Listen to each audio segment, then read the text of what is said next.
a podcast to honor the gods. This better come with a sacrifice. Dave X Media.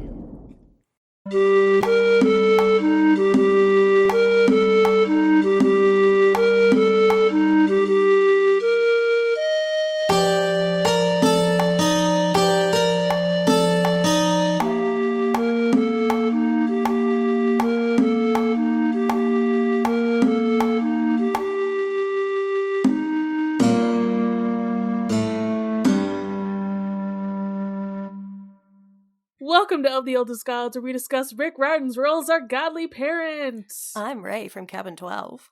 And I'm Charlie from Cabin 13. And I already forgot what cabin you said I was. Oh, wait, because you changed it. I changed it. What What the fuck is 3. Poseidon? Is that... 3. Yeah. And I'm Christina from Cabin 3. Amazing. Amazing. Welcome back, Christina. It's been so long since you've been on. I know, because I'm a Percy girly. It's okay. I'm okay. Here for Percy. Are you gonna welcome me back? Oh. I mean, I want to welcome you back, Raye, but I also don't want you to strain your voice. Don't respond. We're gonna welcome you, but don't respond. Raye is ill. Yeah, so as you all can probably hear, there's a reason that I wasn't here last week. I need everyone to know that Raye's smiling. They're not on their deathbed. I know it sounds bad. Yeah, I'm fine. But I might be a little quiet this episode. So it's good that you brought on like one of your chattiest friends, honestly, to make up the Hell difference. Yeah, Tina's gonna It cover really for me. works. Oh my goodness. I'd love to know how, Christina, how you're enjoying this season, and two, since Raye, you missed last time, we need some thoughts from last episode, if you can. I'm enjoying this season so much. I don't think this is a hot take because I've heard other people say it in your pod, but like I think way more than the first season, which I enjoyed a lot. I am loving like the pacing of this season. I'm loving the characters. I'm loving like the tone. The tone is like so good. I'm loving all of the like water stuff. I love freaking Grecian wardrobe, Annabeth and Percy. That was so cool. I'm loving it. Really nuanced critical take from Tina over here. I'm so glad. It slaps. It's been so good. Yes. So episode 5. I also thought it was very interesting that they combined Cersei and Calypso. I am kind of on your guys' team. I think they're probably just gonna skip Calypso, because she's a slightly controversial figure in the books. So Yeah, I have read Sea of Monsters several times, but not in a couple years, and brain no work, no good, too many drugs. Who's Calypso? I remember Cece because of the guinea pigs. Right. Calypso's not in this book.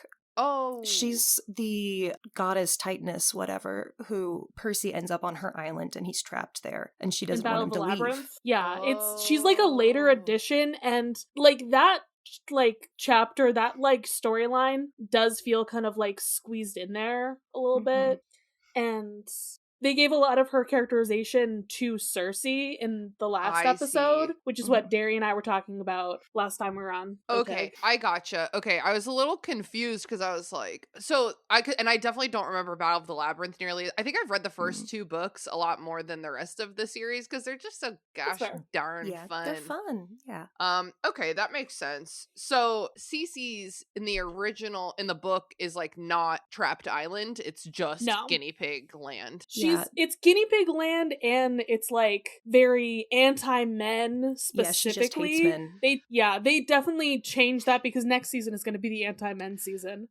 Let's be clear, it's going to be. I have like so many thoughts and feelings, all good, about like every opportunity this show has to do a weird gender thing. It like refuses. Like Grover in the dress just is never anything other than just like nice dress, dude. Yeah. Everyone is like complimenting the dress. Yes, I love it. And in this episode, when Percy falls into Clarice's arms and he just goes, "Hey," it's like so cute. I'm obsessed with it. Clarice is my favorite. I could not be less of an Aries person, but like Clarice is my favorite daughter. Like I'm so proud of her. She's so cool. She's so well cast. And like she's not as complex in the books. Like she gets the complexity mostly because of like short story and stuff that she was in, but this she's series more of a is bully really character. Yeah. She's more making of a her bully. into a This- And like complex. she's a good version of that character, but they're Yeah. diving deeper into her here. Yeah, they're making her like a lot more sympathetic from the beginning. Like, I feel like in Mhm. the book you so don't want her to win, but in the season you really do want her to win. Yeah, we are rooting for her. Yeah. Yeah, and it made sense from like last season. She can be just the bully, like the one note bully. That's fine. That's her role. This Yeah. one, it's her quest. We needed a little bit more from her. So I have a And it question makes before sense. we get started, and I think I like missed it in the show, or maybe it like wasn't explained well enough, or / I also don't remember from the book.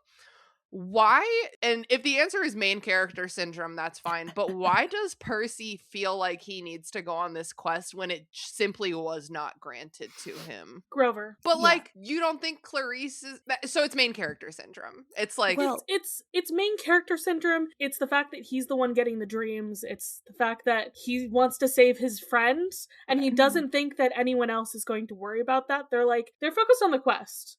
I Yeah. want to make sure that Grover also gets saved. no, Okay. and Clarice is a much more kind of uncaring and violent figure in the books, As you and can there's see reason in to this episode. believe that she would not care about Yeah. saving Grover. I don't think this version of Clarice would like leave him. No. No. Okay, so I am gonna chalk that up to main character syndrome. He's like, Yeah, like, it's not I see that not. you've been assigned this, but I just know in my heart of hearts that I can do it better, and the books are named Percy Jackson, so I mean, basically, but like this it's quest kind and the of a next reasonable time. belief to me. I don't know, like that he Yeah. feels like he should be going. Like it's just that this is a personally important thing to him. yeah. That's literally like Sea of Monsters and Titan's Curse. He has like the same issue both times. It's not really his quest, but it He is. just can't not do it. Yeah. And then my last question is, in the books, when they leave camp, are they like, and we can never come back? Does that also happen in the No. book? Okay, No. I didn't remember that, so I just wanted to make sure. Okay, because No, I was they're like, that really- seems harsh. Tantalus is a douche. Just come back, guys. Like, it's not that big They're- of a deal. They're making Tantalus into like a rules lawyer kind of thing Yeah. going on here, and they Mhm. didn't really have camp rules that were like that strict. In No, the like books. the law. like These are think- children. I think that they're doing that so that we can have the gods step in later and, vouch for their kids. I think that it's going to be another family Yeah. Mm. Like, I absolutely have this theory that, like, Poseidon technically did give Percy permission. Yeah. Like, he literally told Hermes, like, hey, Quest granted. it's your And quest, he quest outranks granted. Tantalus and the And- camp rules. We do know from the trailers that he's going to appear this season, so my theory is that he's going I to always show up. forget. I always forget that trailers tell you. I like dump as soon as I start watching the show, my brain dumps the trailer. So I'm going to be so open and honest with you guys right now. I looked up how old Dior Goodjohn was, Clarice's actress, and she is 18 or 19. I didn't do the math. I was going to guess 18. Yeah. She's got like I think that you have to cast someone a little older to have that like confident aura, you know? Yeah, and I think she is a little older than Percy. She's been here for a couple more She's years. supposed to be a Yeah, couple yeah. years older than him, Yeah. anyway. I mean, have you ever heard of a more badass name than Dior Goodjohn? Like, goddamn. Yeah, fuck yeah, girl. So cool. She's so cool. And this picture of her, like the Google like cast list picture of her, just like in shades and leather pants on the red carpet. I'm like, wow. So anyways, yeah, she is 18, but she's still underneath my half your age plus 7 rule. So I'm just gonna say that she's a lot more butch than I gave her credit for. Mm-hmm. And that she looks good in the pants and the boots. She totally does. And Raye, I remember you saying in an earlier episode, why do they keep putting makeup on her? And I'm like, I know, I get it, but also she is on TV. Like Walker no, also has but- makeup on. You can do very subtle makeup, for It's true. TV. She has She's like got very full lip. specific like eyeliner. Yeah, she's got the wings. She's I'm willing It's to a good look. grant She her looks amnesty great. because it looks cool. Yeah.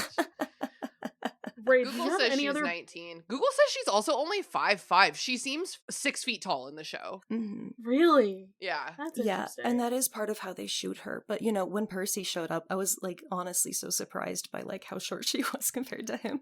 Dude, Percy Yeah. Walker he's growing so quickly. Yeah. I big feel boy. so 6 feet old. tall. I'm like, oh no. My grandma, when I was little, used to say, I should have put a brick in your bonnet when you were a baby.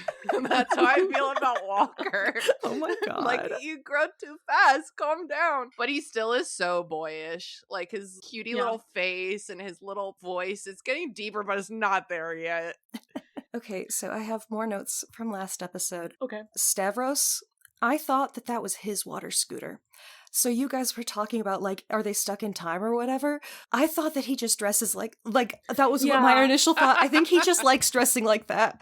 And then he's a totally modern demigod with a water scooter. I did also have some thoughts afterwards, and I was just like, you know what? It could also just be the fact that, like, Cersei dresses everybody in these, like, ancient Greece, like, attire. So, like, she probably just had that kind of armor, like, in her stuff anyway. Oh my and God, that's why he looked like that. But it still just made me think, like, when is he from? Like, we have no context. We have no idea if there could have been some kind of, like, people on this island don't leave kind of thing. So, like, maybe she makes them young again. Like, that was my theory going on. Is like, it's a Lotus Hotel, but also, like, yeah, she can use her magic to make people happy. Explicitly didn't do that stuff, you know, didn't have them, like, wearing different era clothing and stuff to avoid the Lotus Hotel comparisons. That's fair. I think it's like the anti-Lotus Hotel where Cece is trying to manufacture an air of timelessness, you know? Yeah, totally. Yeah,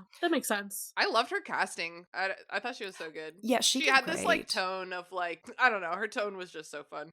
She's Charlie, sassy. You said that the magic was too mundane, and they're definitely saving on budget, but I kind of like that the magic looks kind of mundane, because I kind of feel like that fits the tone of the series, but, you know, that's a personal preference thing. How the hell did Polyphemus get Percy's voice from Grover Sleep Talking? That makes zero sense to me. He was, like, also in the dreams. Okay, so my weird theory on that is because of, like, the whole, like, connection that Percy and Grover have. And so somehow, like, Percy can actually, like, appear there in his weird dream form. Because we know how demigod dreams work, remember? Like, in the books, at least. Demigod dreams, your, like, astral form or whatever kind of does go to a place in a way, and people can interact with it. So that's my interpretation there.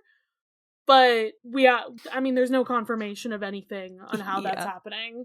Just a thought. So I thought that was weird. The combination of Cersei and the sirens, the way that they have rewritten Cersei, I thought it was all excellent. I really loved the episode. Yeah. I liked the sirens' designs more than you guys did. You were talking about, like, how they're stuck there. I think that the idea of them being stuck came, like, before, like, the rock idea. I think that those two things are combined, because them not being able to chase the kids really makes that scene work. Yeah. Oh, my last note was, in this series that is kind of reimagining how we represent women in this version of the story, I'm so fucking excited to see Rachel Elizabeth Dare. We better get season 4. I need to see my girl. I need to see how they do her.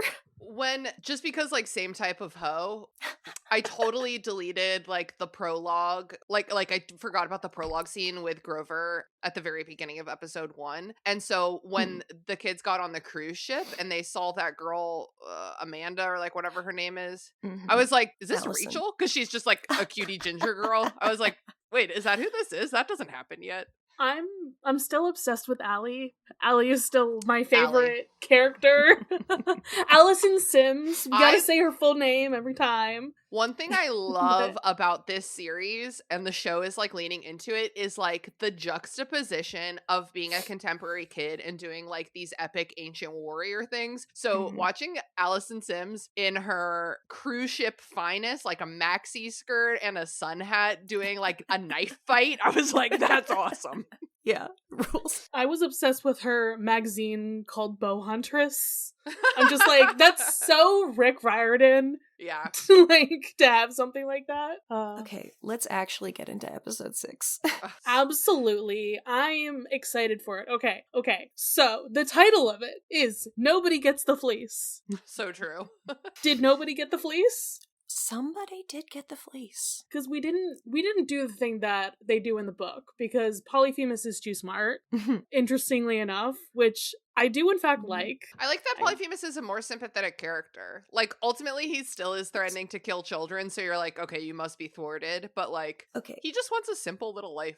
So I did have thoughts about the representation of Polyphemus, because there are things that I like and don't like about it. I kind of miss the idea of Cyclopes as a race that is entirely, like, neurodivergent, that, like, seem, you know, quote unquote, like, developmentally disabled, like, from our perspective, but that doesn't stop them from, like, having intelligence, from, you know, being clever, from being engineers, from doing everything that they want to do. They are just straight up different from us. So I don't love that he was, like, doing the quote unquote dumb voice and then, like, kind of changed that. I get it as a reveal, but I don't love that. I also don't like the idea that being tricked would make him less intelligent. Like, Polyphemus is clever, he is tricky, like, that is part of his thing, and being able to be tricked by Grover doesn't, like, lessen that as his character. But, like, that all said, you know, I do think that the way that they have represented him here works. I think that he is more intimidating. I think the way that he, like, plays up this stereotype of Cyclopses and then uses that to his advantage, and the way that, like, you as the audience can see that they are falling into a trap when they are, like, trying to do this thing. I think that it all works. But yeah, it's just something that I think about, because I do think of, like, Tyson as disability representation in that kind of way, and so yeah, it's something that I kind of go back and forth on. Yeah, my like of it wasn't, like, thinking about that part of it, how, like, Cyclops is. I was mostly like, Tyson is that representation, not necessarily all Cyclopses, blah, blah, blah. But I specifically think that Polyphemus being, like, this mastermind really helps him be a stronger villain. Yeah, if you know what I mean. Does. Because he is supposed to be the main villain for the season, even though, I mean, he's already been defeated, ? We didn't see what happened, so we can't necessarily rule it out. Yeah, no, I sincerely doubt that he's gone. That would be crazy. Yeah, that's a real classic, like, fall into the ocean. Like, also Tyson literally fell into the ocean. Also, we have not addressed that he is a son of Poseidon. And, like, I'm so curious if they are not going to bring that up, because that would be kind of wild, actually. You mean Polyphemus? Yes. Yeah, I think if our assumptions are correct and that he's going to come back, it's going to be because, I'm also a son of Poseidon. I can also breathe underwater and swim. Yeah, they have to address that, because that's his whole thing in the Odyssey, so. They had the opportunity to address it when he calls Tyson brother, and Tyson's like, you're not my brother, that's my brother. That could be an opportunity for Tyson to be like, in fact, you are also his brother, you know? But they have never once mentioned that all Cyclopes are children of Poseidon, you know? Yeah. So nobody gets the fleece. Not the most accurate of titles was the take. But it is funny, and they're obviously going to keep I was gonna say they're gonna keep the chapter titles no matter what, I think. Yeah. You know, Annabeth has the fleece on her, and she is nobody, kind of. She didn't say I'm nobody, unfortunately. But she is the Odysseus stand-in. Yeah. Yes. As we all know. So she's antagonizing. She sort of has nobody. It, so maybe a little bit it works. Well, and also she goes invisible. That's kind of nobody. It's true. She does have no body when she's invisible. All right, so the episode does start with that shot from the teaser last time, where I was like, oh my god, this is gonna be Tyson. And during the watch party, Kayla was like, are you sure? And I'm like, no, that's Tyson. That's absolutely Tyson. There's no way that that's like anybody else, because Do you we mean haven't the seen shot him. of him like floating down into the ocean? Yeah. Yeah. Okay. And like before we get the close up, and then we see it is him. Yeah. He is like touching down, and he just starts to breathe. Yeah, he's like he chill. holds his breath, and then he's like, wait, Wait. Poseidon. It's the son of Poseidon. Yep, there you go. Just like And Percy then in season 1. The bracelet appears, and we don't see rainbow yet, but we do see like the glistening rainbow scales reflected on Tyson, and I love it. Yeah. I'm obsessed. Hell yeah. The hope, the glimmer of hope that we have here. It's sad that it's not like a full-on plot twist of Tyson coming back, but it is also a very cute moment there, because we haven't fully seen Rainbow either. So I guess it's like a plot twist on whether or not they were going to include Rainbow. Well, and it's, if you don't know the story, like what is going on here is still mysterious. I feel like it works. Yeah, I feel like you have to like also take yourself out of the perspective of someone who's read the books and be like, is this effective like as a D show in and of itself? And I do feel that, yeah, there's mystery and intrigue surrounding that moment. I know, Raye, I know this is your most anticipated moment of the season, because it's the scene from the trailer that you were trying to place those goddamn windows every single time, and it's a Percy dream, and I was like, yeah, it's gonna be a Percy dream. It's probably somewhere in camp, and lo and behold, it is. Did y'all also like gasp and scream when you saw this? Because Percy is dreaming that all of the campers are just dead in front of him. All the children are just dead. I've been desensitized by the Breaking Dawn Part 2 finale where there's that fake out that everyone dies. So I was like, this has fake out energy. Christina, this is Disney Plus. I know. And I do have to keep reminding myself this is every time I'm like, ugh, that's a little cheesy. I'm like, oh, Disney. Yeah, I'm just like, this is something I was not expecting from like season 2 of this show, because heightening his we anxiety. haven't gotten that dark yet. I guess I didn't really grok that they were like dead. Their eyes are open. I guess in my brain, I'm like, are they all like in a trance? No, like the girl whose eyes are open, there's like a pool of blood. Oh my god! Like behind her, and I was just like, what? Trance eye blood. Very notes. Normal to but be in a dark. trance and have blood. It's like a very dark room, so it's not like you're seeing bright red blood. You're just seeing a pool of something dark behind her. God, and sometimes I do not see Kronos bursts through the door, and or we think it's Kronos. Okay, they have made so much of this exact moment in trailers and shit, in previews and shit, and it's like, oh my fucking god, what are we doing? Where are we going with this? Okay, I have an interpretation. So my interpretation of Percy's dream is that, one, I mean, Kronos is obviously trying to manipulate Thalia coming back. Yeah. And everything. But also that the intention is to make Thalia be his body. Because we know in The Last Olympian and Battle Labyrinth, Luke becomes the holder of his, like, essence and his body. And everything. And like, I think we theorized that Percy also was a contender for that. Well, but would a child of the big three be like a stronger vessel? I would think so. Yeah. And also because of the prophecy. And he's like, wow, Percy's gonna be a lot of work. Maybe I should work on the dead girl. That might be easier. So Luke is 100% convinced that Thalia is going to join him, and I think that is part of this. I think that we are also like seeding that idea in Percy, that like that is what she would do. Yeah, because we don't know her.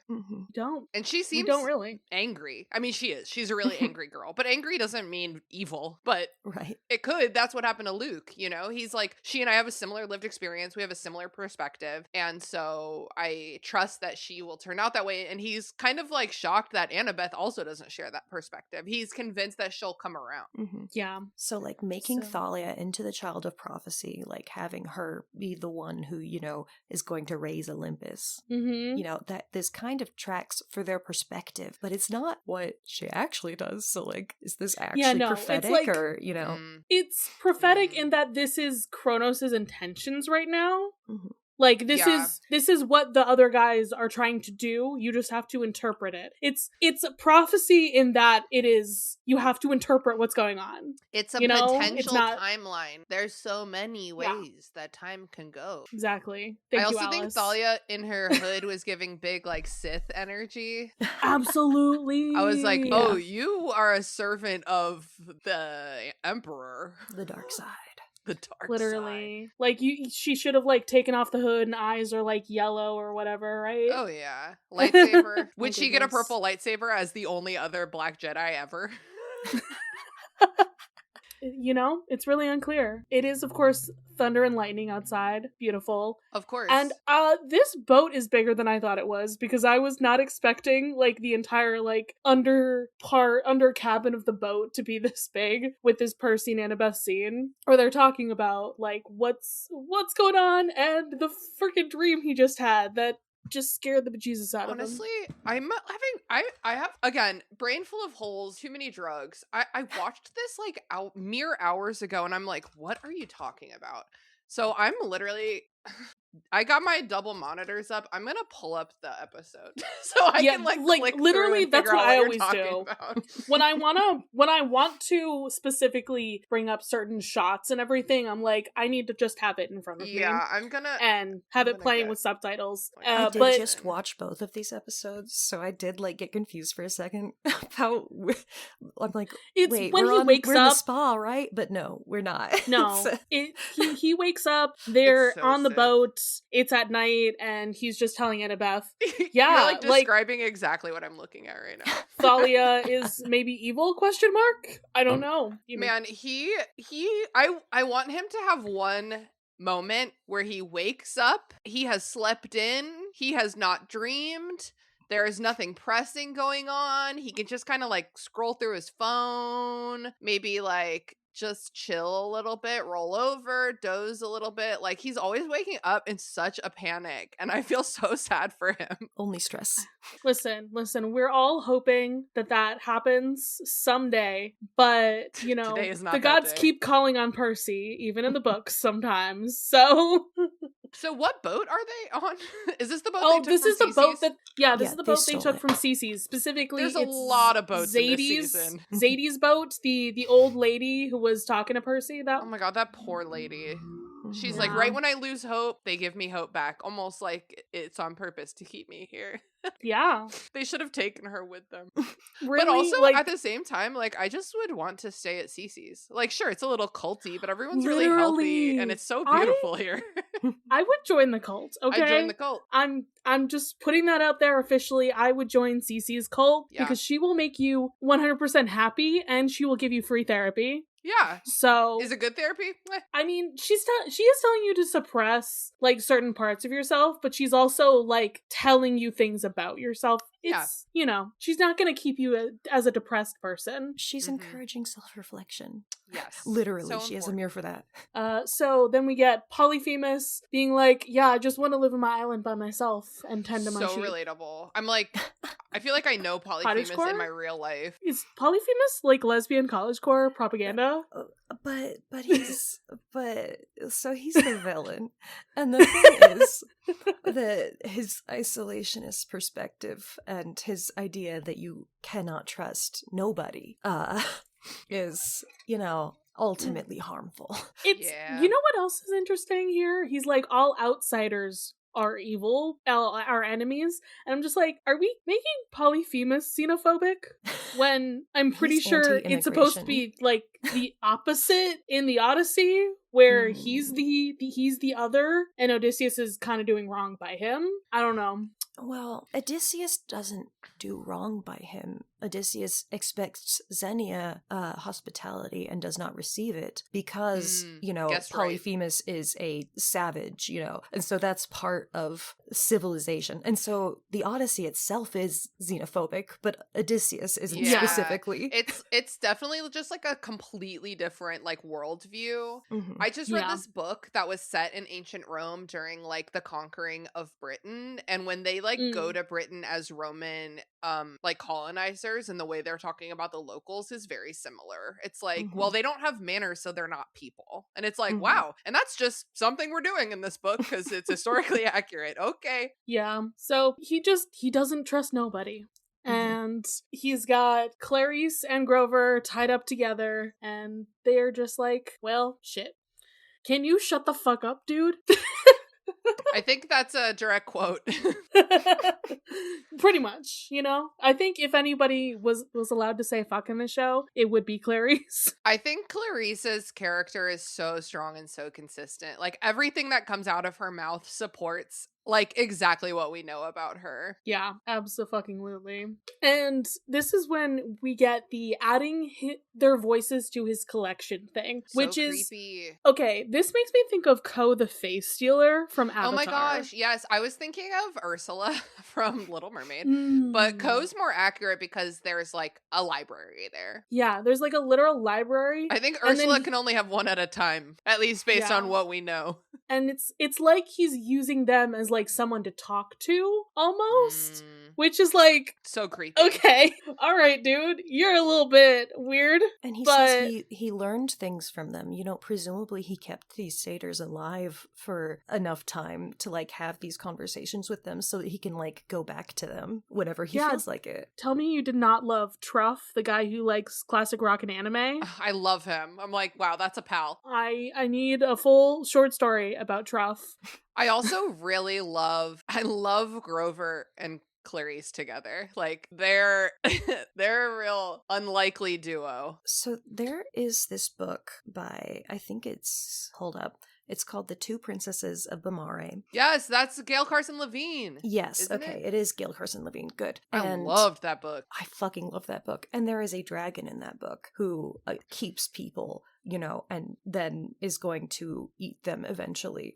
And, you know, the main character ends up trapped with this dragon for a long time and, like, really makes a relationship with her. But, you know, and so it reminds me of, you know, what Polyphemus is doing is, like, I'm keeping you for company until I'm going to consume you.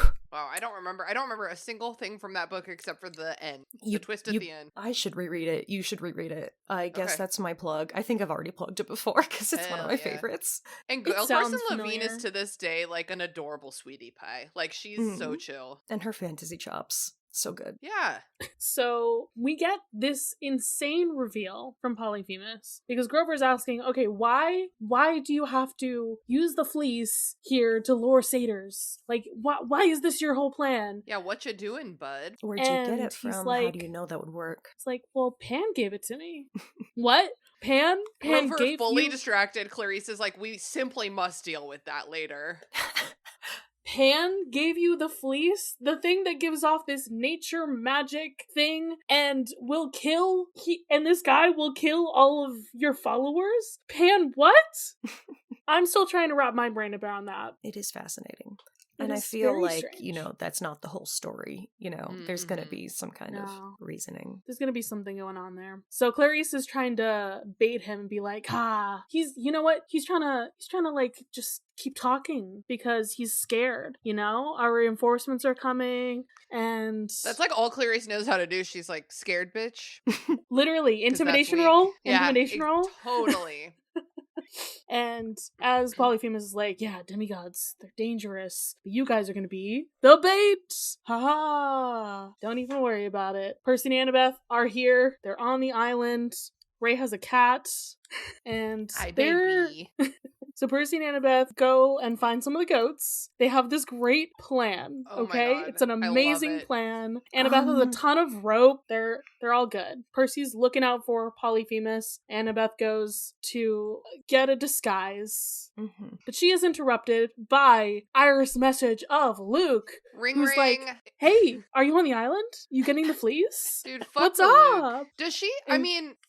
I guess you don't have to accept an Iris message. They just assault you wherever you are. Yes. That sucks. Yes, they do. What if your ex Iris messages you and you're trying to go no contact? I think in the book you did have to accept them. I prefer that. I don't think they did. I think there was one time where Percy had to, and I think that was only like once. Okay, because I remember it being like a joke, like if I remember correctly, like, you know, you're receiving a collect call from whoever. Yeah. And I think that was because it was like, that one had weird circumstances around it, and it was like, it was Nico, where it was somebody sending something to Percy instead of like Dream, whatever. They sent him an Iris message. That one was weird and does not count. So Okay. Well, in this Iris message, Luke is wearing yet another one of his bitch-ass preppy boat outfits. It's got a tracksuit, I think. So It's like, to me, okay, well, let's revisit later when we get, I'm looking at it right now. It looks like a 3/4 zip. oh, it might be. Looks like a quarter zip. I think only 1/4 zip. I do like a quarter zip, okay? This one was less silly to me than the tracksuit and the sweater, but it's still pretty The sweater preppy. was goof The level sweater 100. is fucking amazing. It's so funny. Raye, did you see my meme? I sent it to the Discord, and that there's like a very similar sweater that's in Agatha all along. So this is just like the Disney Plus preppy sweater, I guess, for dark-haired boys. I don't know. Very funny. It is. It's I see it. It's a waffle. No, it's a cable knit quarter zip sweater. It's so boat.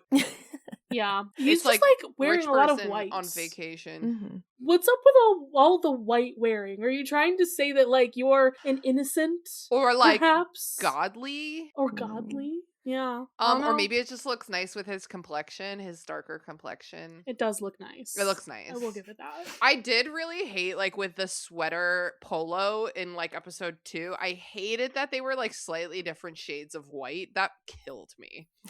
Absolutely not. Yeah. So it's so interesting that he's like talking to her and trying to give her advice about Polyphemus, and she's just like, you know, I know you're not totally wrong about things, actually, okay? But I'm not going to join your side. Yeah, like, it's like get the out of my intentions. face. I like understand where you're coming from, but what you're doing is not the right way. Like, Thalia did hate Zeus. It's true, but she would not stand with you. You're not on the right side, dude. Sorry. Well, and it's like it's like I hate my what's it called? An oligarchy? The god system is a bit oligarchic. So like, yeah, let's kill them and then bring in just like a new, older, shittier oligarchy. And it's like, you're not resolving anything. You're just like moving the problem to like people who are like more primordial and have like their values and their experiences are just like so distant from what the world looks like these days. You're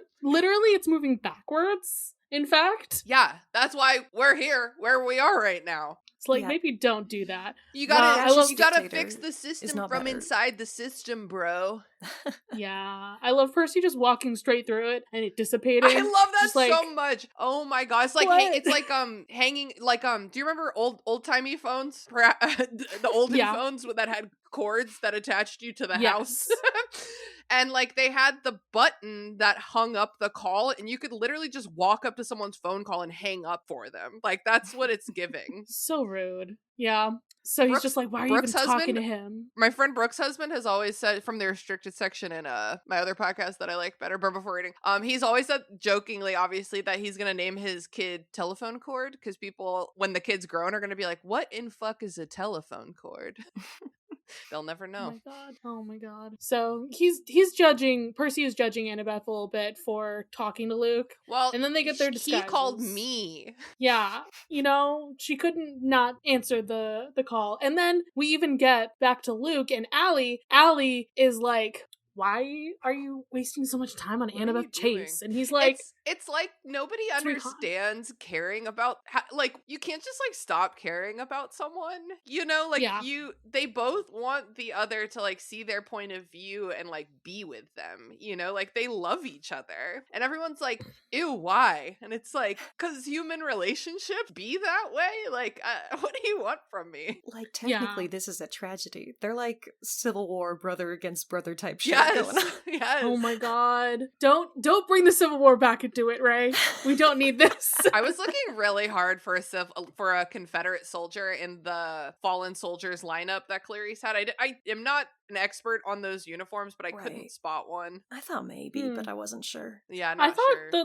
the lead guy might have been, but I wasn't sure. What lead also, guy? The guy with the big hat? Yeah. That's definitely, I think, the Revolution. Okay. Those fancy ass uniforms, yeah. Good. I just heard other people online trying to talk about who was who as well, and I'm just like, I don't know anything about this stuff. Yeah, I was glad when Clarice started pointing them out.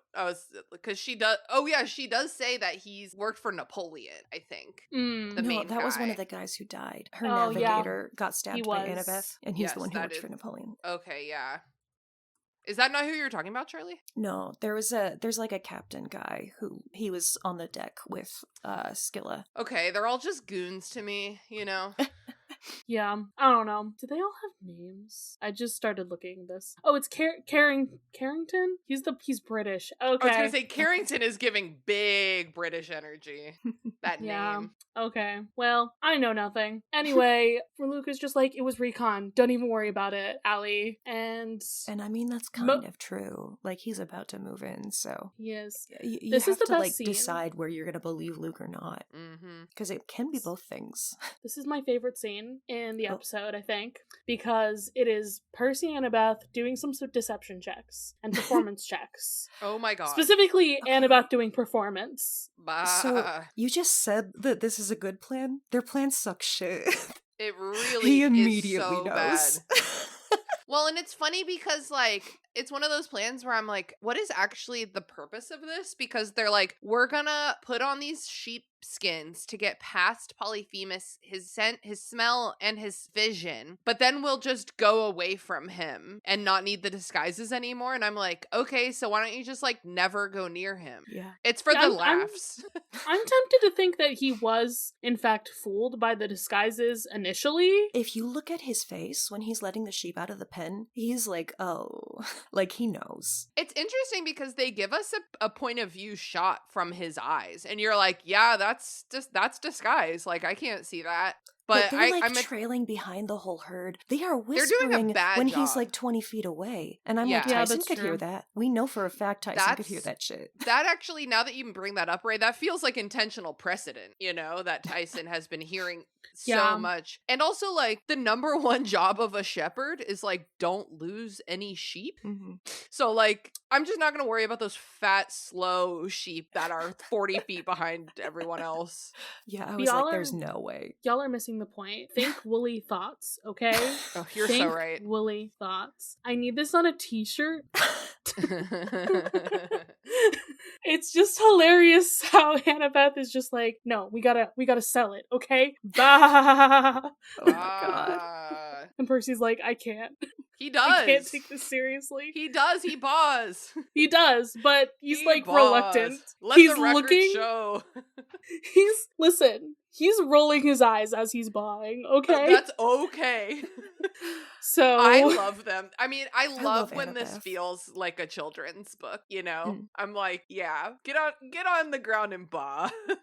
yeah. So I feel like I was tricked the most by the fake fleece because I didn't mention it earlier, but we did have it like the gold falling down onto Polyphemus into the cave. And at that point, I was just like, oh, is that like the fleece magic or something? Yeah. Is that how it works? Dripping magic. And Magic notoriously No, is yeah. wet. Yeah, when I saw it dripping, I got that it was a decoy.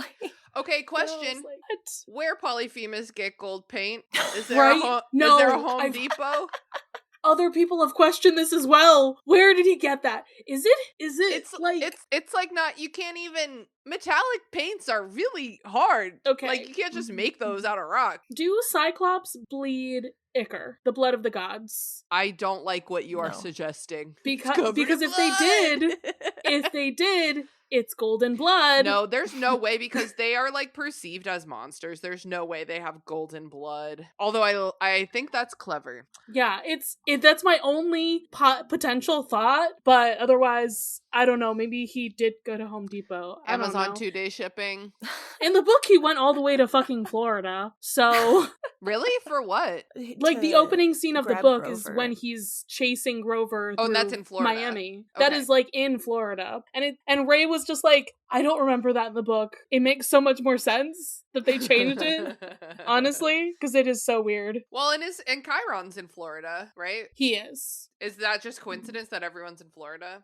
I mean, It's just close to the From yeah, one the Sea of triangle Monsters to another, is yeah. it's the Bermuda Triangle, so that's why it makes sense. But yeah, I it's guess. coincidence that that's where Chiron is vacationing. Okay, this whole time I thought they were in the Mediterranean Sea. Not clear. Oh, but I guess I could have Googled the coordinates. Did not do that. Yeah, no, it's supposed to be like the center of the Bermuda Triangle or something. Okay, gotcha. That makes a lot more sense with the vibe. Mm. Yeah. And so Percy like looks at the fleece and then he looks down because that's his priority is Grover. Mhm. And hey, look, Clarice is there too. Oh my god, they're both here. And this is important to me Uh-huh. because Clarice sees Percy is there and she's like, oh shit, there's a glimmer of hope that we could get out of this. I am no longer giving up on myself and I'm gonna try to get out of here. And then she does the coolest move I've ever seen in the world. She's so sick. She Girl. fucking whips Grover around like a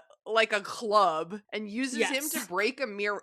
He's doing nothing. He's dead weight in a floor-length wedding dress, okay? And she just stands both of their asses up because they're tied back to back. He's like, what? She stands both of them up and with nothing but her sheer strength whips him into a mirror so that she can break the glass and get a sharp edge to get out of their bindings. I literally had to rewind it and watch it again because I was like, that's so cool. Yeah, the minute she lifted him, I was like, fuck yeah, she's so good. I love her so much. She's so good. She's so strong.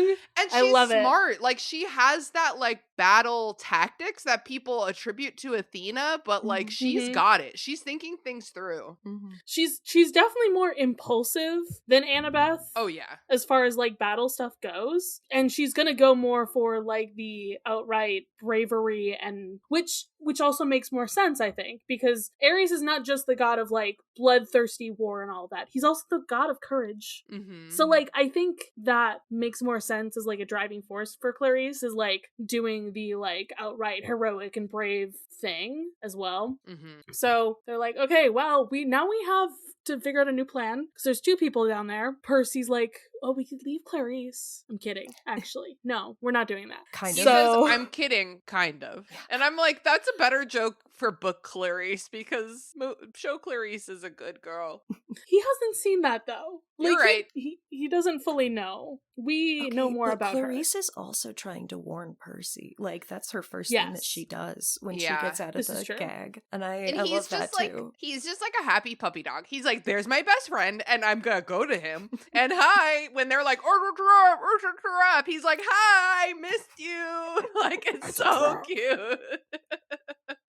And he's so excited Clarice is alive, and Annabeth's like, oh my god, we don't have time for two people. Literally. And it's the fact that neither one of them even touches the fleece, like, until they have tried to do their rescue mission stuff. Priorities. So Percy is lowering himself down. Annabeth does notice that it's bleeding. And that's when I realized, oh, god damn, it's fake. Yeah. No! Do we think that the fleece that's in the tree is always a fake one? I think they No. mentioned like he must have swapped them. Yeah, because it's dripping, you know. This isn't an established thing. He like Yes, just painted this. Because exactly, I had that thought. I was like, okay, that's like an error if it has always been fake and it's like actively dripping, even though it's been like baking in the sun for who knows how long. No, that's a new thing. Clever boy. All right.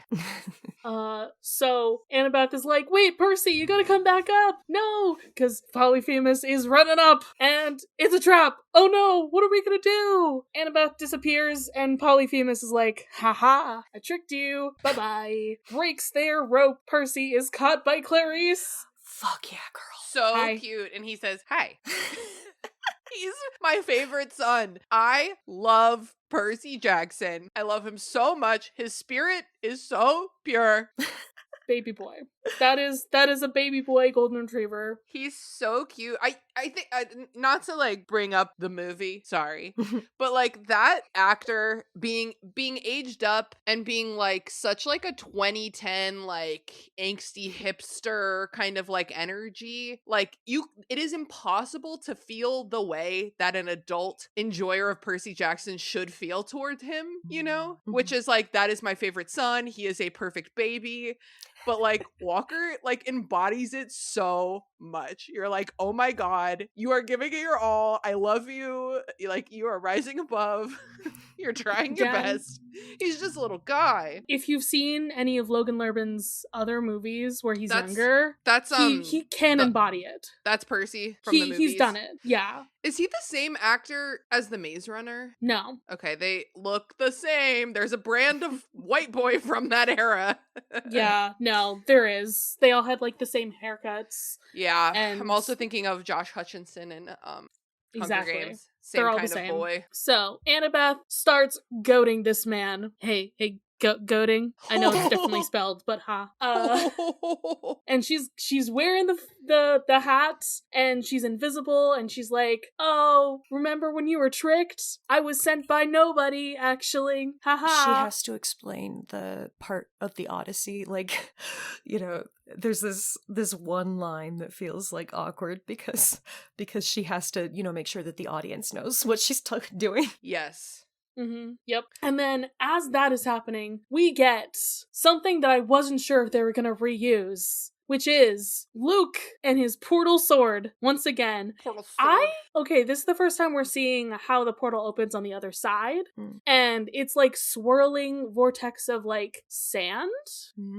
Raye, you've played Hades too. Yeah, I have. I was like, what on earth is this? So I was pleasantly surprised to learn what it was. Oh, yeah. But yeah, associating Kronos with sand like an hourglass. Yeah. I thought it was just Sandka's beach.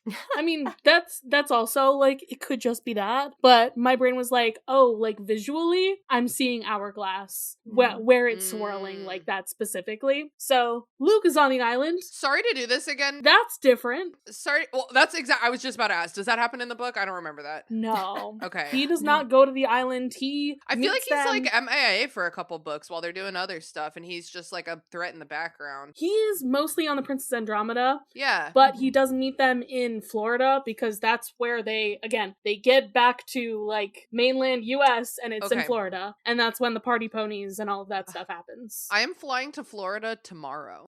So relevant. You need to go. Maybe you'll find the party ponies. I'm actually going on a cruise ship. The Princess Andromeda?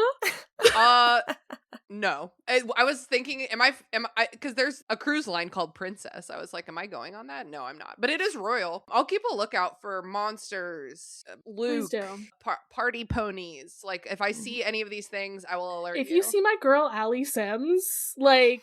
I'll tell you. Please tell me. I hope she's having her best life right now. Excuse me, miss. You look like this really obscure character from the Disney adaptation of the children's novel Sea of Monsters, which is the sequel to the first Percy Jackson book. Can I get a picture with you?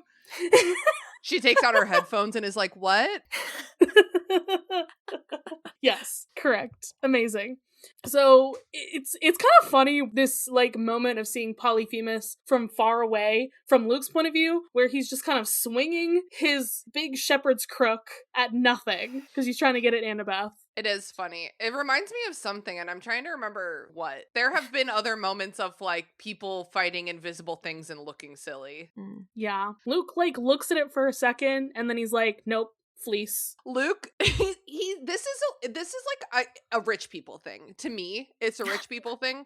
He's wearing a white t-shirt with a cream pullover and then a brown, like a taupe jacket on top of it. Not a single color on this man. Like, he's allergic to color. It's 3 shirts, all of which are a shade of white. Yeah, it's definitely saying rich person, which is hilarious. You know he's from Connecticut, right? He's got villain money now. Like, he's got a cruise ship. He's got resources. He's trying to look the part. He sure does. He's got that money, I guess. I don't know. Cronus is from the Golden Age, so like there's got to be some gold involved. I love gold. I just watched Goldfinger for the first time like a week ago, the James Bond movie, and I like when they explain where a villain gets all his money from. He's like, I've invested in a lot of gold, and you're like, okay, true. Yeah, all right, whatever. Speaking of golds, Grover finds the golden fleece. It's like in a little crevice in the cave. Pretty easy to find, actually. This is such a pet peeve of mine where like a character is doing something and everyone's like, what are you doing? And they just act like they don't hear them. Like, he's like sniffing. He can smell it. He's like, and Percy's like, yep. Grover? And Grover's just locked in, completely ignores him. He's focused, yeah. When we see like Annabeth invisibly like doing things, for a moment I thought she was gonna grab like Polyphemus's shepherd's crook and use that as a weapon against him. Just beat the shit out of him. Like, I really thought that was gonna happen, because there's like a minute where she's like opening a thing and she's still invisible and it's right there, and I'm like, just like grab it and like whack him over the head. I genuinely, I know that this isn't like a show that's super grounded in like realistic physics and stuff, but I do feel that the crook would be like too big for her to wield. Probably. She doesn't have the strength, and there's a lot of like air resistance going on there. Yeah. So Luke realizes the fleece is fake, and then he sees Annabeth. I love when you say something and I look up at my little episode and he's doing exactly what you just said. You're welcome. I was just reading my notes, which say, Luke, you dumbass, you ain't getting no fleece. Yeah. Nope. Well, but... Except he does. But yeah. Well, yeah. So they got the fleece. They've technically achieved the quest. They just got to get home. And so they're like, okay, let's do like a counterbalance kind of thing to get the door open. It's I think it's called a cantilever. Yeah, something like that. I believe that is the technical term, although don't cite me. They're doing the whole like stick thing to nudge it out of the way. A simple lever. And I want to say, at no point does Grover take his wedding dress off. He just could, no, but he's so like, good. I'm comfortable in this. Yeah. It's his safety save. No, I think he does when they're about to leave. Maybe, but he's this whole scene, the whole episode, he has already been caught. He's been found out. He doesn't need the dress anymore, but he leaves it on. The whole time they're like pacing and thinking, like he's got the dress on.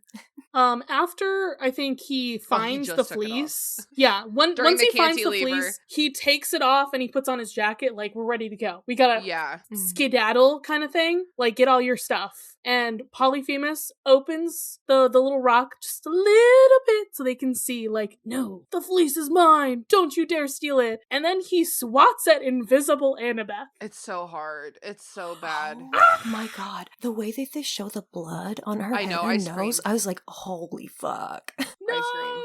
I was also laughing for the next... I mean, this exchange is kind of long with, like, Luke being outside and Percy talking through the opening to him, and I was thinking about how much acting Walker had to do, like, at this crevice. Like, a lot of face acting. Yeah. He's in there for a hot minute. Yeah. Okay, but Tyson... Yeah. Annabeth did, in fact, cut Polyphemus's Achilles. Did you notice that? Yeah. They did a close-up. Very good. So... who is here to save the day but our boy, the hero of them all? It is Tyson. And Tyson's my favorite son. Right? He's perfect. I love him. I totally agree. I would adopt the two of them together. What did they say about cats? They're like a bonded pair.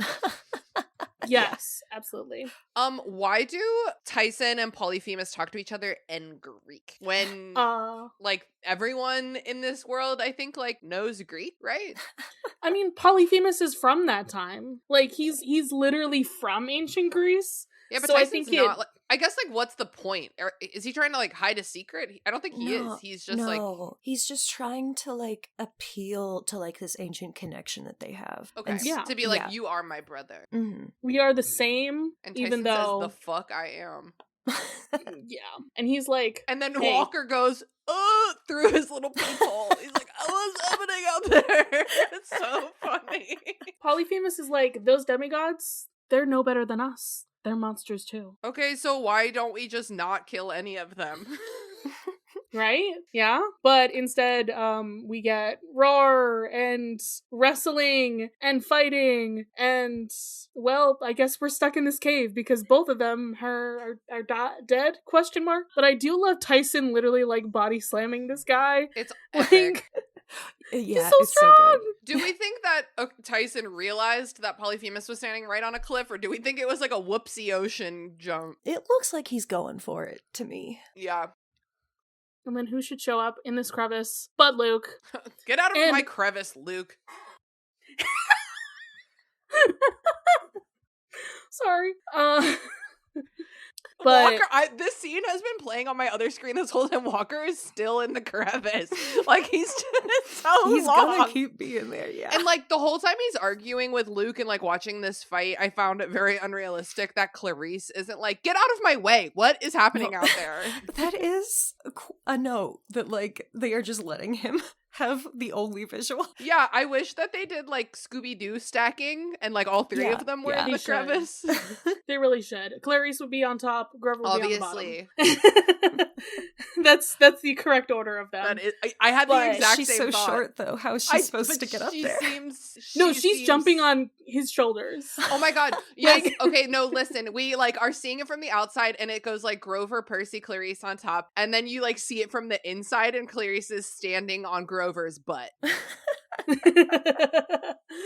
So this, I screamed when Percy says, "Don't touch her," because that is an important moment from The Last Olympian when she gets hurt and poisoned and she falls to the ground and he's like, nobody touches her. It's also like a huge, like, romance literature trope. You know, it's one of those things that you see, like, in, like, online discourse, a la there's only one bed. It's like, don't touch her is, like, a trope. I feel like it also is, I feel like the reason that it's here is that it is showing what a disconnect there is between Percy and Luke and, like, who Percy thinks Luke is at this point. Yeah, because I think we all believe Luke would not harm Annabeth. Mm-hmm. Yeah. But Percy does not Percy trust that. Didn't really know Luke. Okay, I am gonna say I did doubt him. Like, the second that they passed over the fleece and, he's, like, kind of looking at it for a second, I was like, are you gonna run off? Because I will kill your ass. Yeah. Like, if he didn't heal Annabeth, like, I would have been so mad. He loses nothing by healing her, you know? Yeah. The fleece doesn't have, like, a limited number of charges, luckily. No. Yeah. So it would have been, like, the worst possible thing for him to do if he had. Yeah, it would have been like, oh, you're just full douche. We are now kill on sight for Luke. But to get the fleece, Percy has to fight with Clarice. And he wins! That's crazy! He just, like, grabs it from her. Even Grover is trying to, like, Grover, I thought that was gonna work. He's appealing to her nature as a child of Aries. He says, sorry, I'm getting really excited. I feel like I'm talking so much. I just love this That's literally episode what I was so gonna much. say, and I couldn't think of the words. So yeah, he's like, you swore you would never let another soldier fall in battle. Like, why are you gonna let Annabeth? But, like, at the same time, Clarice is like, Clarice is doing the war math. She's like, I have to let this one soldier die to win the war of, like, getting the fleece home and saving camp. She's right. Like, from a very logical perspective, she just is right. But logic isn't the only thing going on here, you know? Bringing Percy's fatal flaw in. Yep. Like, it's so good. It's so direct. It's really well done. And I think he still is in this fucking crevice. But I do think that Grover is getting through to Clarice, but Percy yes, I think it would have is worked. Like, we do not have time. Like, I don't have the patience for this. I'm doing it. There's she's, no like, way. cradling the fleece. Like, no. I have to achieve this. I have to save camp. Like, Raye, what would you have All my done in friends. Percy's shoes during this exchange? Ooh. It depends how well I would know Luke, I feel like. Yeah, well, you're Percy, so you know him one season. But, like, if you know that he has this connection with Annabeth, I think I would know that at least she would be okay. Okay, And if that is the goal. But Clarice has a fucking point. Like, we're all dead if Kronos, rises. And that's the plan, so... I would give it to Luke. I'm not gonna lie. I would do it. Because, again, Percy is also just seeing, like, potentially Tyson die. And he's like, I have to help somebody. Like, somebody here has got to make it out. He just alive. watched Tyson die for the second time. He already Exactly. had written Tyson off as dead. Tyson's he's a real keep coming back guy. So my question here is there any way to move this rock without Cyclops strength? That's the question. I was so thinking, like, go get your stick again. It is slightly moved now. You have a crack. Put it in there. Yes, Try and again. also, like, you have... Well, I don't know if it would help having, like, Luke on the other side, like, also help. Because Luke wants to get inside. Because that's where... What I'm saying is that, like, technically there's a united goal here of this door needing to go away, no matter what anyone's endgame is. That Luke getting the fleece through the crack is, like, his ideal situation. He has but everything he wants. If Percy capitulates to Clarice and they simply do not hand it over, now Luke has to figure out how to get in there. That's what I'm saying. Like, I think I wouldn't have given it over. I think I would have been like, Luke needs to come in here and get it. And like, and also going back to my question earlier of like, why is Percy even on this quest? You're going to go on this quest to prevent Clarice from accomplishing her quest. Like, that's so douchey. Yeah. Again, I'm just thinking, like, we don't know how much time Annabeth has left to, like, really talk about this. But on the anyway. flip side, Luke could be full of shit. She could be super not dying and just knocked out. Like, he doesn't have enough information. Yeah. It's a heat of the moment kind of thing. And I that's totally why. get that. Yeah. And that's why they sent Clarice and not Percy on this quest. Yeah. Because the stakes are so high. We can't be having the fatal flaw of friendship. Percy does think about for 1 second, like, hey, you used your sword portal to get here, right? Can you do that to get us out? And he's like, no, it only works for one person. We don't necessarily know if he's lying or telling the truth on that one. We don't. Is there more rope?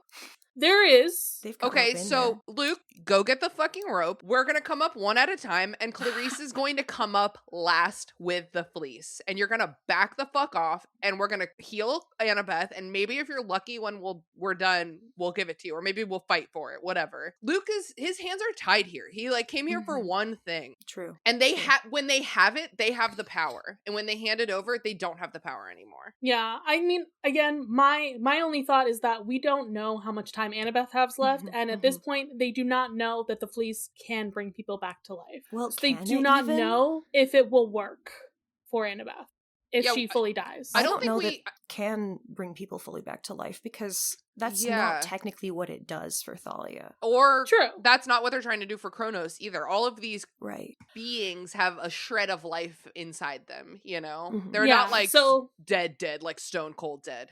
So again, it's the question there is again, like, how much time do we have? And I do love your like logical answer for this. But I don't think Percy could take that risk. But I'm just like, in the heat of the moment, I don't know if it would work for me. Just because I'd be like, don't know if she has enough time, guys. Let's just... That's so true. But I think I'm more of a Sadie Kane. I think I'm like, I cannot give this to you. It is against my principles. Yeah. I know what you're going to do with it. Yes. Like, we can try to find another solution like you're suggesting. But like, if Annabeth dies while we're doing that, like, Clarice is right. She would understand. Like, that is exactly what I was going to say. Like, the real question is, what would Annabeth do in the exact same situation? And I do not believe she would hand it over. I don't believe she would hand it over only because she would find the secret third option. I don't know. Yeah. So if it was Percy, and if it was fully swapped, I don't think she would give it to Luke because I don't think she would think Luke would save Percy. Oh, that's like a in really her logic difference. brain, I don't think she would do that. Like, you know. Okay, no, but Percy is technically valuable to Luke also, and so I think possibly. I think that she realizes Wait, how so? that because of the Great Prophecy, which Luke is aware of. Yes. Yeah. So if she like used that and was like, Luke, you have to save him. You can use him. And if she manipulated him like that, she would. I think she would. She fucking would, because he is her illogical thing that she will do is Percy. Anything involving helping him. I keep forgetting that we have more information than the characters and that they don't know Thalia's about to come back to life. Right. Yeah. What if Tyson is the child of the prophecy? That literally, Percy thought about that for a second in the book. What he if was like, "Oh, does that work?" is the child of the prophecy? But the prophecy does specifically say half-blood, which does mean demigod. Oh, yeah, not okay. Cyclops. Yeah, so because they have like naiad moms. Yes. Right? Yes. Look at me with my lore. You're so good at this. I'm so proud of you. So I think that there's just no good answer at all here. This is just the worst trolley problem ever. But like, what it is. I do think I have like a similar fatal flaw to Percy, and I still think I'd let that bitch die for the greater good. I would have to hope and pray that, okay, because there's so many sorry we're still talking about this. I just find it very interesting. There's so many different moving parts. Luke could be lying because he is saying something where the only option he's presenting you is to give him what he wants. There's no reason to trust that.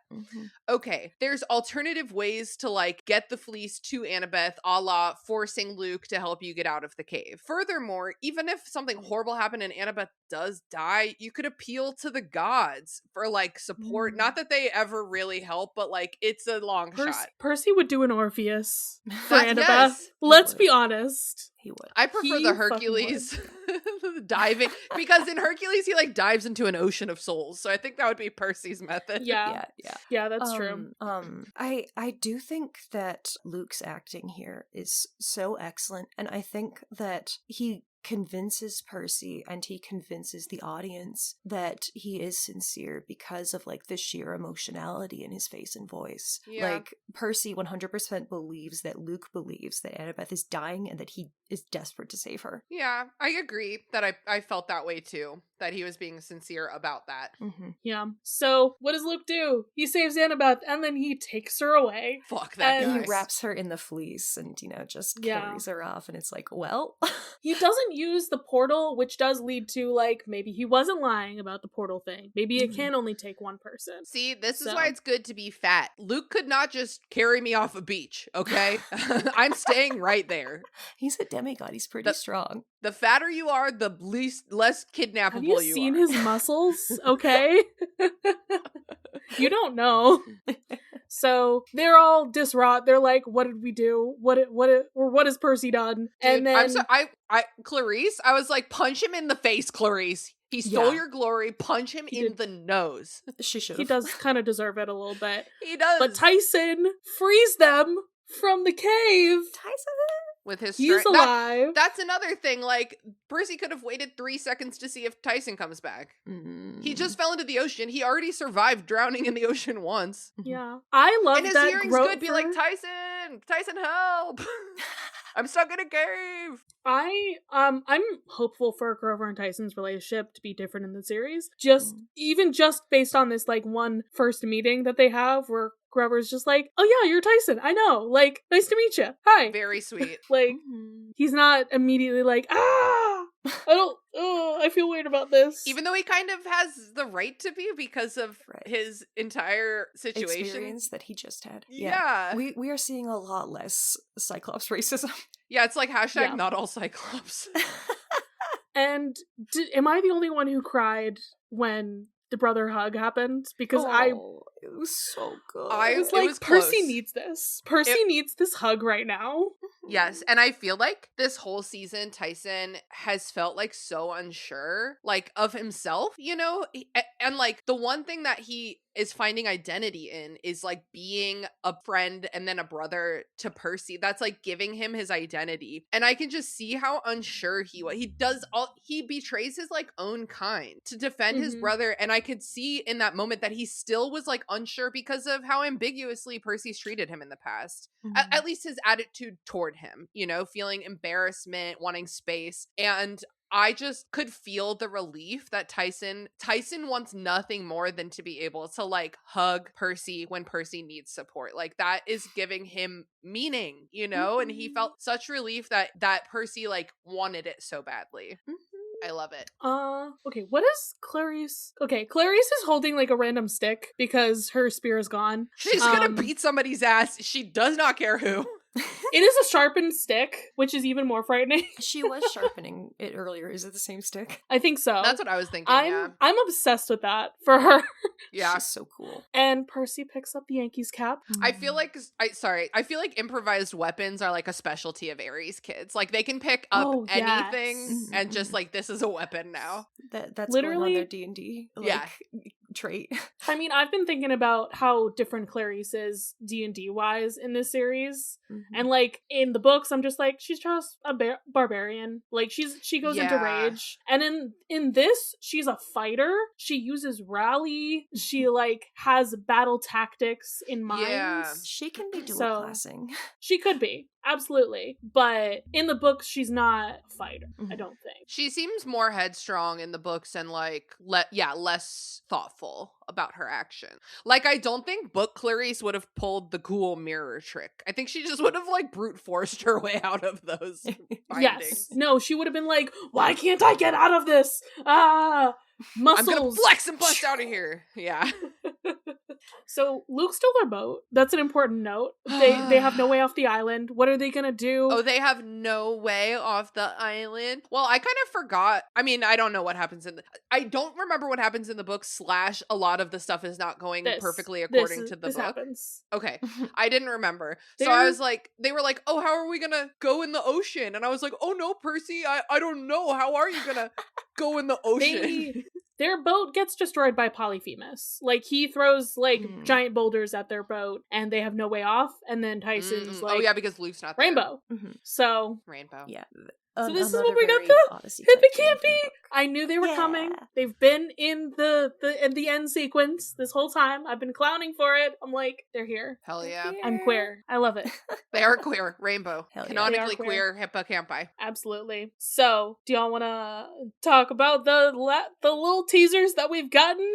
Oh, I forgot to watch this. Like after the credits, right? I kind of forgot what's. I forgot. Let me watch it real quick. I got it pulled up. The last we got a couple have scenes. been very short compared to the early ones, which I think is interesting. Like they don't want to spoil towards the end of the season. So I think that this first shot is actually a flashback scene. We only see like the tree and some people by it from like way far away, but to me it looks like little Annabeth, Chiron, Grover, and Luke, like, approaching the tree. And Annabeth's like, I had a vision. Sorry, I was watching it and ignoring you. Okay, I'm ready now. It's okay. She's like, Luke, I think the fleece can bring Thalia back to us. So it's not going to be a plot twist. Wow, that sucks. Unless you didn't watch the teaser. It's not going to be a plot twist. Come on. That Thalia's Why coming not? back. Why take that away? There's nothing better you can do than surprise your audience. I'm a little concerned about that, that it won't be, part of Kronos' plan, which is, a whole thing. Yeah. If Annabeth is the one who suggests it. Yeah, I mean, I'm still thinking that it kind of is part of Kronos' plan, potentially, like, in the way that, like, Annabeth's telling Luke, this is how we can use the fleece, but Kronos is gonna be like, hey, definitely do that because she can be manipulated. But in the book, isn't it just like an accident that she gets brought back to life? Wasn't it like no one's plan, right? Including no one's plan. Kronos' plan? I mean, it is Kronos' backup plan. He does want the fleece, but letting them have the fleece is like totally chill with him because then he knows that this will happen on the board. Okay. But it's unexpected because none of the heroes were none thinking of our this would characters happen. Thought of this, but Kronos did in fact think of this. Okay, it is part of his whole master thing. So he's not plotting for this to happen. He's just like, if this happens, that's fine. So he's aware that this would happen. Okay. Yeah. We get a badass shot of Thalia. We get Luke looking angry. Classic and we get Luke. the fleece on the sarcophagus. So it is healing Kronos. Wait, are there two more episodes left in this season? Yes. Okay. So like episode 1, fleece on Kronos, and then the very next thing you see is Percy running away with the fleece. So you're like, okay, next episode, Percy gets fleece. Yeah. We do see Clarice fighting against Allie. 5 against 1, my kind of odds. And Percy, he's running through like the bowels of the Princess Andromeda. This was also from the trailers before. The boiler room. I was like, ooh, what's going on there? So he's got the fleece. Last shot. Yeah, that's what made me go, that when I was not listening and just watching it. I was like, fucking... It's Blackjack. It's Blackjack. Yeah. Blackjack I'm so happy. is He going... looks so cool. He looks so Blackjack convincing. is going to speak. Tell me he's not going to speak in the last 2 episodes. He I has need to. it. And I need him to sound like a gangsta, right? Isn't that what he's like? Aye. Yes. Yeah, he's like an Italian mobster. Hell yeah. A New York guy. I love that. New York Italian mobster. That is absolutely the vibe. And or played by Jack Black for the hilarity of that. Oh my god, wait, that's something that you're just joking, right? Because that would be that's awesome. That is something that I'm joking about. We have no idea. We have no casting for him. He would say yes to something super random like that. Jack Black loves to do random ass shit. Like, that's funny. So that is the episode, my friends. I'm excited. I'm lit. We're getting places here. It's been a while Christina? since I like cared about TV, but I was like cheering, I was whooping, I was gasping. Like I fucking am loving this season. It's so good. I'm so glad that they've gotten Tyson so well. I completely agree. He's such a hard character, I feel like, to like do right, and they fucking did it. He rules. He's childlike naivete, like so clearly comes from like a lack of experience, a lack of other people caring for him. Mm-hmm. And like he's not dumb. Like he's not like he is so He's curious. He's curious. He's like he's like what's the right word? Like he's earnest. He's just like so pure. It's like none of the way he's presented. Wonder. Yeah, childlike wonder. Like none of how he's presented is like pitiable like other representations of him have been. Like he's not like pathetic, he's not annoying, like he's just like so himself, and he's just kind of like looking for purpose now that his like whole world has changed. Like he's so good stuff. So Christina, where can the people find you on the internet? What do you do and everything? We didn't really talk about your pod, and it's fine. I'm a recurring character. You're always here. Like, I swear. Listen to my podcast, Burn Before Reading, where we talk about literary cringe and nostalgia. Recently, we've been doing Twilight, American Girl, Lord of the Rings erotic fan fiction, a lot of really fun, good stuff. You can also check out my book, Indie Book Publishing, from start to finish. It's going to be awesome, from Wildling Press. And that's it, baby. I need to be on another Burn Before Reading. Me and Raye should be on a Burn Before Reading. I would love that. We're trying to get into fun. fanfic this year, so. Ooh. Oh, I could find you some terrible stuff. Do it. Hell yeah. I have to see what I have saved. If I can, if anything is still there. That's the real question. The erotic Lord of the Rings fanfic really inspired us. We were like, we need to pursue this. Hell yeah. I could share with y'all the first ever smut that I read. That you read? That I read. That's the trick, is I don't want to be like roasting people's fanfic if they're just like earnest creators, you know? So it's got to be like someone really big and stupid, like My Immortal, or it's got to be someone bringing on their own work. That's fair. That's fair. Yeah, I see that. Okay. All right. Plugs. Media plugs. Does anybody have some media they would like to share with the class? I've just been playing Graveyard Keeper recently, which is a very flawed game, but very fun, very addictive. It reminds me of like old school Harvest Moon shit, but instead of having a farm, you have a graveyard. It's also more self-directed because the day-night cycle doesn't matter that much. You can just kind of keep going until you run out of energy, and then yeah. Hell yeah. So I've been having a lot of fun doing that. Like I said, very flawed. And then they made like some DLCs without like fixing what I would consider issues with the main game, and it's like It's a little frustrating. You can criticize that, but yeah, like I said, I've been having fun. Hell yeah. It's good. So my plug is gonna be what has been ruining my life for the past week, which is I made the terrible decision to finally start playing Sims 4 while I am so stressed about moving things and everything. Very distracting. And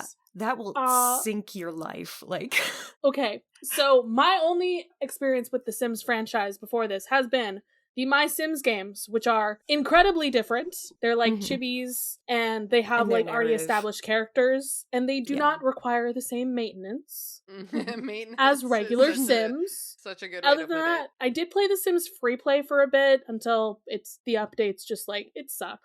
Let's be honest. That game made me do quests that I did not want to do and stuff. But this, I did not realize how much you have to take care of these Sims. I was like, That's the game. I didn't know I was a parent.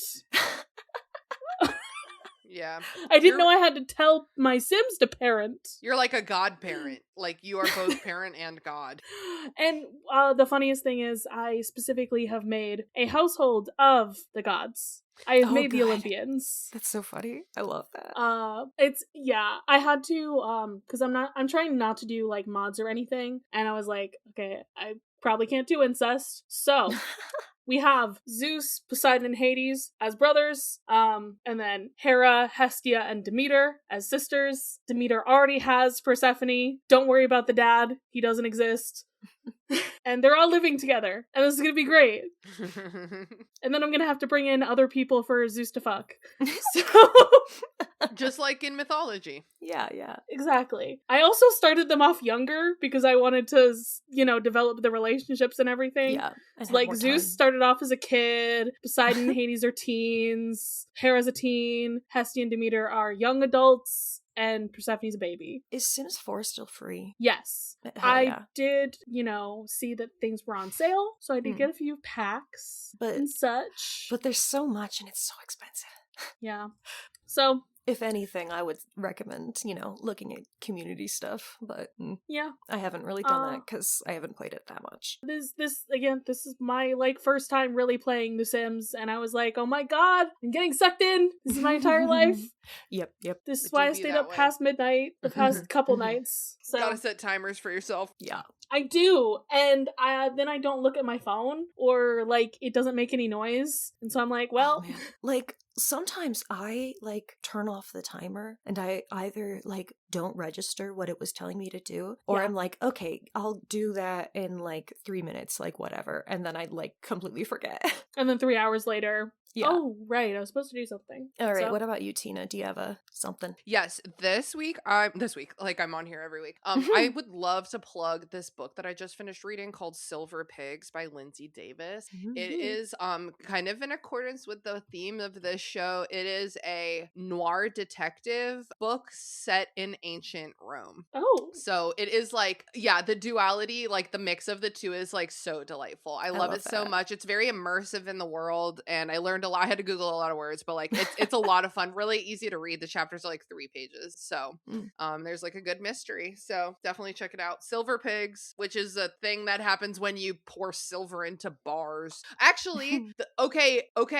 Do you remember a couple episodes ago, Clarice is on her boat and she says something about let's get this pig iron on the ocean or something. Mm-hmm. And I was like, I know what that means because it's the same way that a silver pig gets produced. It's like when you're pouring metals in ancient times, they run off into these little these molds that make them into bars, and they're called pigs. I did not know. That's this. So random. So I was like, I was like the Leonardo DiCaprio meme. I was like, I know what she's talking about. Damn. That's awesome. That's smart people shit. I'm not smart people. Charlie, would you please release us from this mortal coil? Me especially. I mean, I don't want to release you. I really want you to just stay get tethered. Some rest specifically and not die. Oh, wow. But I guess y'all need to get the fuck off my island. And you've been released from this tomb of stone by my Cyclops friend, and you need to go because I want to be by myself. There's some hippocampy. Go, shoo. Go find Luke. Okay, fine. I'm going. Okay. Bye, everybody. Bye.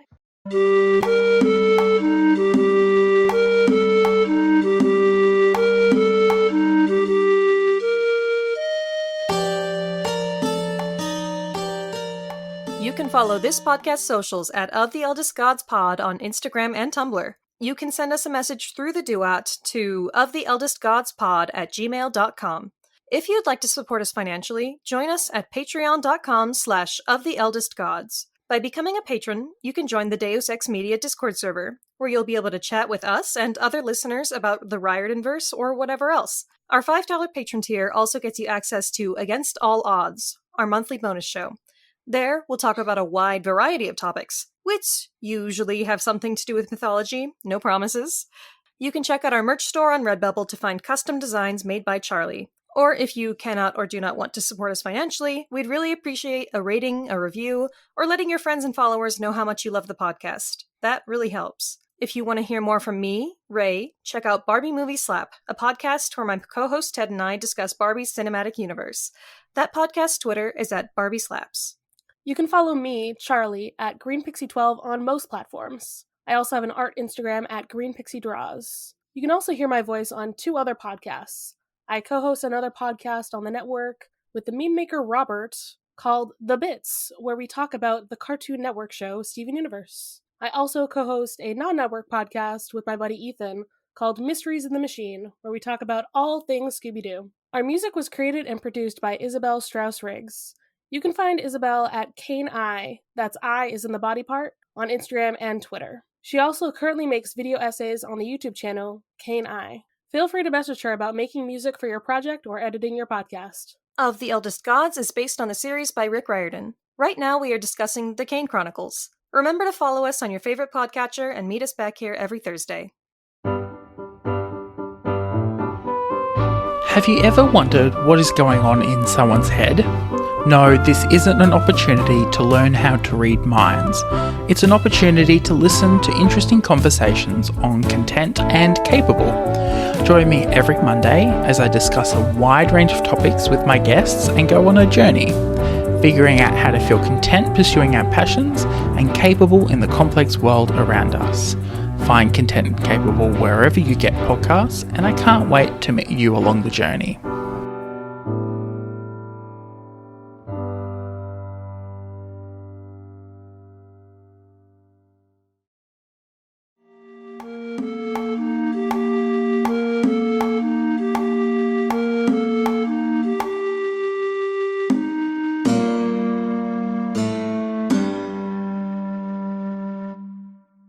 Raye, the yarn I'm working with is like your exact hair color. It has like Oh my turquoise, God. brown, and gray. Fuck yes. Isn't that funny? I just dyed my hair today. Oh, it looks very Are you vibrant. saying that Raye has gray you. hair? Well, it's kind of like the undertones of when you dye it blue, kind of, yeah. Yeah. So I specifically tried to only lighten like the ends and the tops. So like if you look at the back of my head, you can see that I have a lot of Yeah, I know. dark- It looks so good. Thank you. Okay. Dave X Media.